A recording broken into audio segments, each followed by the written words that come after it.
তো দেখো বন্ধুরা, আমি হচ্ছে গিয়ে আজকে রাতের থেকে ভিডিওটা স্টার্ট করছি। দেখো, তোমাদের দাদা ভাইয়ের পায়ে ব্যথা করছিল বলে আমি কয়েকটা রিলস বানালাম। এখন একটু কমেছে বলছে, তার জন্য কয়েকটা রিলস বানালাম ওর সাথে, যাতে মানে পায়ে ব্যথাটার থেকে একটুখানি অন্যরকম কি বলবো, অন্যরকম হয়ে গেলে তাহলে কি হয় যে পায়ে ব্যথাটা যদি একটু কম হয় তার জন্য। আর আমি ওষুধ আনতে গেছিলাম, আর আমি শর্টস ভিডিওর মধ্যে বলেও দিয়েছি একজন দাদা ভাই আর একজন দিদি ভাই ওর জন্য ওষুধপালা কেনার জন্য টাকা পাঠিয়েছিল। দিদি ভাই দাদা ভাইকে খুব খুব ধন্যবাদ, তোমাদের দাদা ভাইও তাই বলছে। হ্যাঁ, খুব খুব ধন্যবাদ, তোমরা পাশে থাকো আমাদের।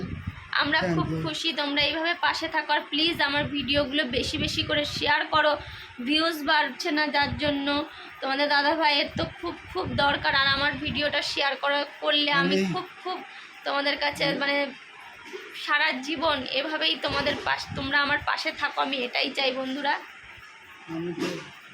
আমরা তো খুবই এখন নিঃস্ব, আমরা তোমাদের শেয়ার সাবস্ক্রাইব এগুলো একটুখানি আমাদের পাশে থেকে খুব একটু তোমরা থেকো, তাহলে আমাদের যাতে চ্যানেলটা একটুখানি এগোয়।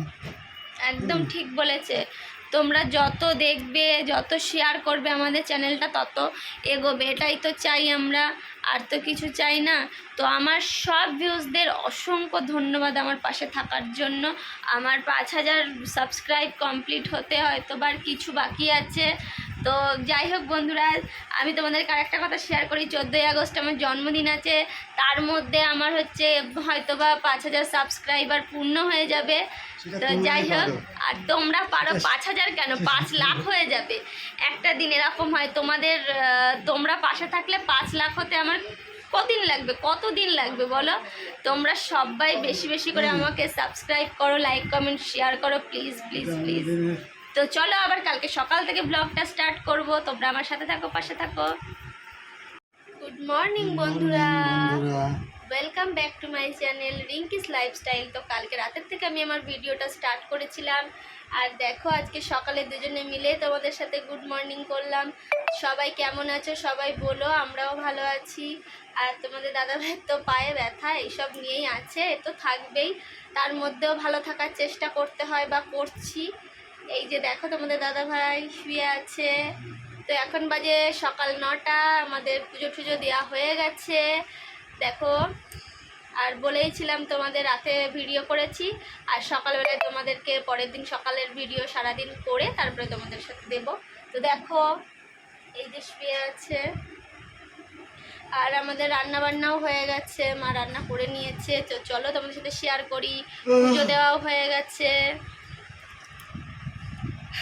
তো তোমরা সবাই কে কেমন আছো অবশ্যই বলো, আর কে কোথা থেকে দেখছো আবার বলো, সবাই খুব ভালো লাগে তাহলে ওই কমেন্টসগুলো পড়তে। তো চলো দেখাই তোমাদের আমাদের কি কি রান্না হলো, মেয়ে কি করছে, বোন কি করছে, চলো দেখাই। এই দেখো বোন কি করছে, ও মুখে ফেস প্যাক লাগাচ্ছে, একটু ধর দেখা। ও মুখে ফেস প্যাক লাগাচ্ছে। আর মেয়ে কি করছে চলো তোমাদেরকে দেখাই, চলো।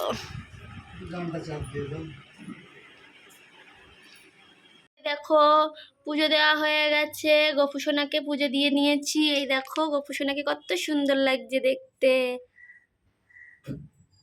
এই যে ভোলানাথকেও জল ঢেলে নিয়েছি। চলো, এই যে মা কালীকে আজকে জবার মালা দিয়েছি। তো চলো মেয়ে কি করছে দেখাই। এই দেখো সকালবেলায় বই নিয়ে পড়াচ্ছিলাম, তারপরে এখন উপরের ঘরে এসছে একটু, আর একতরফা বৃষ্টি হয়ে গেছে, আবার গিয়ে বৃষ্টি হবে।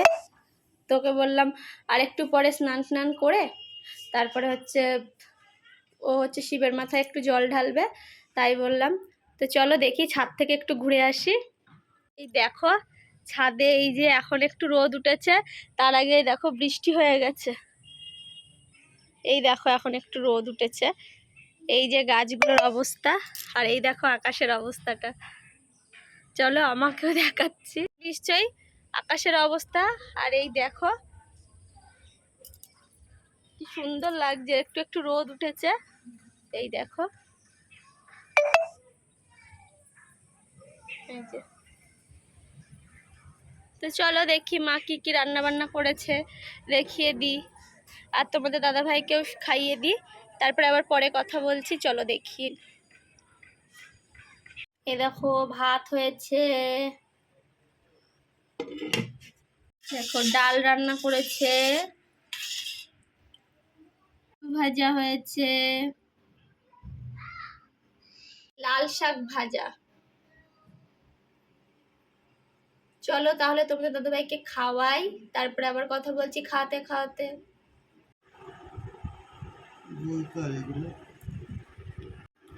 এই দেখো বন্ধুরা, আমি তোমাদের দাদাভাইয়ের জন্য ভাত নিয়ে এসেছি, এই যে খাবে, শুয়ে আছে তোমাদের দাদাভাই, তারপরে আবার ড্রেসিং ফ্রেসিং করে দেব। তো চলো খাইয়ে দিই, তারপরে আবার কথা বলছি, খাইয়ে দিয়ে ড্রেসিং করে টোরে তারপরে আবার কথা বলছি তোমাদের সাথে। শরীরটা কি ঠিক আছে তো আপাতত? ব্যথাটা একটু কম আছে। চলো খাইয়ে দিই। তোমাদের দাদা ভাই কান্নাকাটি করছে, মনে পড়ছে আগের কথাগুলো। তো প্রায় দিনই করে, মা কালীকে বলে শুধু মা আমাকে একটু তুলে দে, আর কিছু চাই না। তো দেখো তোমাদের সাথে হয়তো বা একটু কথা বললে মনটা ভালো লাগবে, আমি বোঝাচ্ছি, দেখো কি বলে। দেখো আমার হাত তো কেমন কোন মতো হয়ে গেছে। চিন্তা করি এতে কত সেবা করেছে, সেগুলো চিন্তা করি। একটা বন্ধুরা কত কিছু তাদের পাশে হেল্প করেছি, কত বাড়ির থেকে খাবার নিয়েও খাইয়েছি। এখন তারা একটা ফোনও করে না, পাশে তো নেই, ফোনও করে না। তোমরা যেমন পাশে আসো, সেই বেইমান বন্ধুরা যাদের নিয়ে খাইয়েছি, যাদের নিয়ে ঘরের থেকে রান্না করে খেয়েছি, বলেছি যে তোর বাড়ির থেকে খাবার, তোদেরকে বাড়ির থেকে খাবার আসেনি, এই ঠিক আছে বাড়ির থেকে খাবার নিয়ে যাচ্ছি।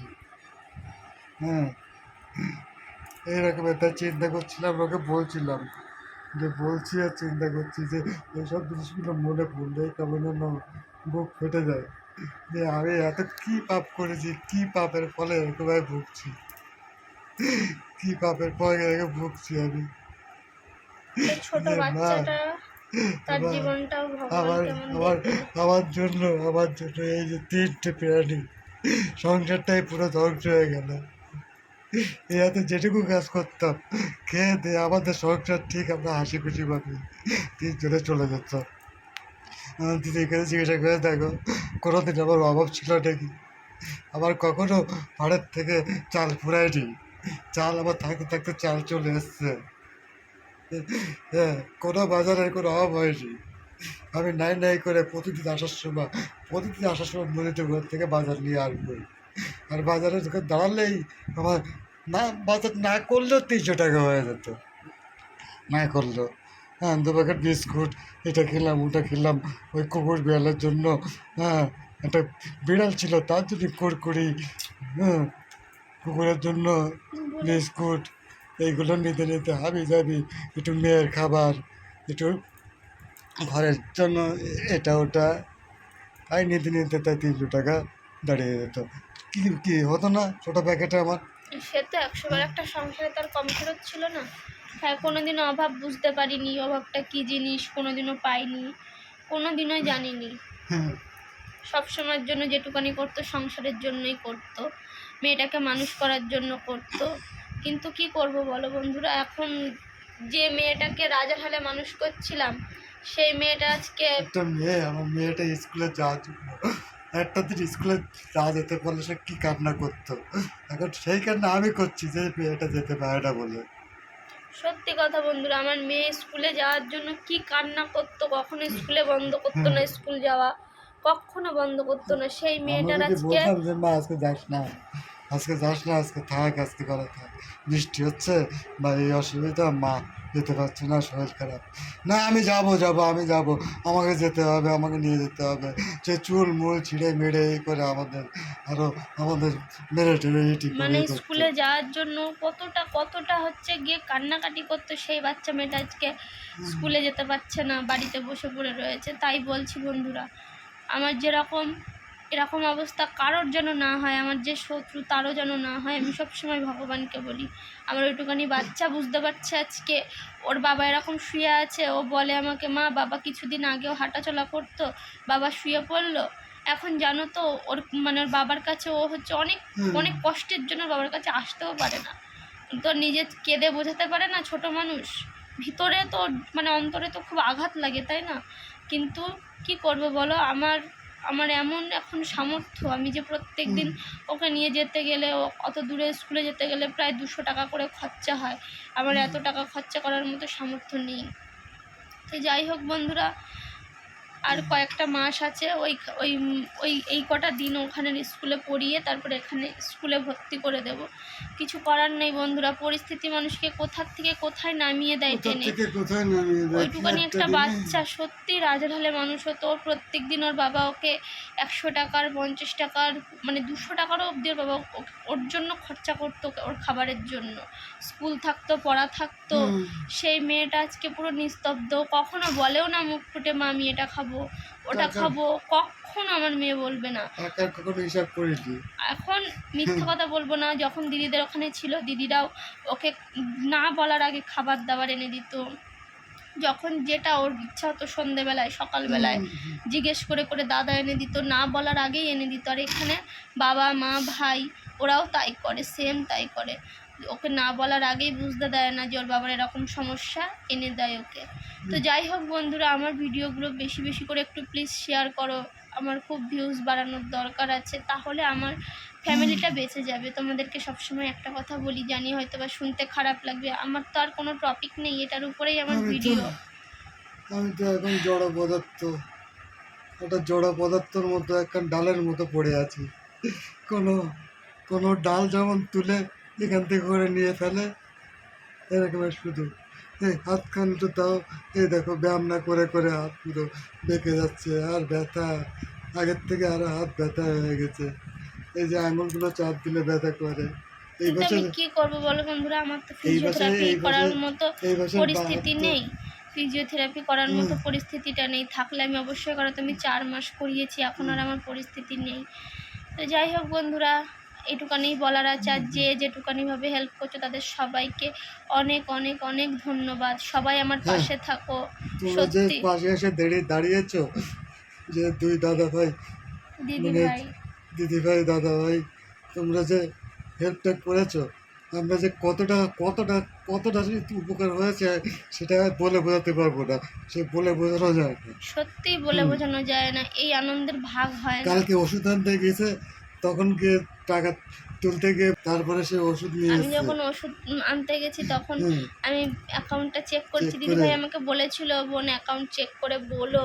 হ্যাঁ সত্যি দেখলাম গিয়ে যে না, আমার হচ্ছে অ্যাকাউন্টে টাকা এসেছে, আমি টাকাটা বলছি না, কিন্তু দিদিভাই যতটুকুনি দিয়েছে ততটুকুনিতে আমার মানে কি বলবো, অনেকটা অনেকটা মানে 1 মাসের ওষুধ হয়ে বেয়ে যাবে এরকম দিদিভাই দিয়েছে।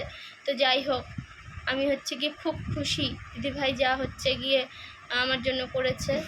আর আশা করি সবাই পাশে থাকো এভাবেই দিদিভাই। দিদিভাইকে আশীর্বাদ করো যে যারা অনেক লোকের সেবা আর করতে পারে। দিদিভাইকে একটা কথাই বলি, দিদিভাই তুমি আরও আরও মানুষের সেবা করতে পারবে, দাদাভাইকেও তাই বলছি, তোমরা সবার পাশে এভাবে দাঁড়াতে পারবে। আর আমিও যদি কোনোদিনও দাঁড়াতে পারি জীবনে, আমিও সত্যিই বলছি, আমিও সব মানুষদের সেবা করার চেষ্টা করব দিদিভাই।